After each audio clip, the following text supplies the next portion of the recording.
Ogre-faced spiders have eyes 2,000 times more sensitive than our own. They're the largest eyes of any spider.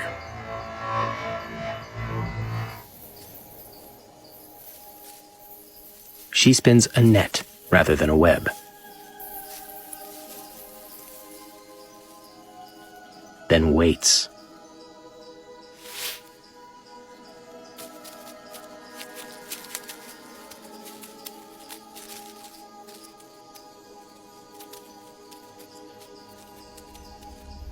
Now her spider sense comes into play.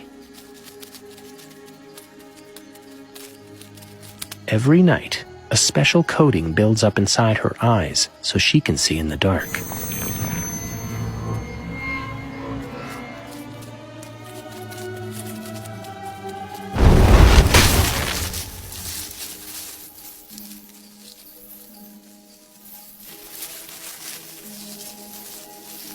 Forward-facing eyes are great for hunting, but her peripheral vision is poor. At night, the satanic leaf-tailed gecko comes out of hiding to hunt bugs.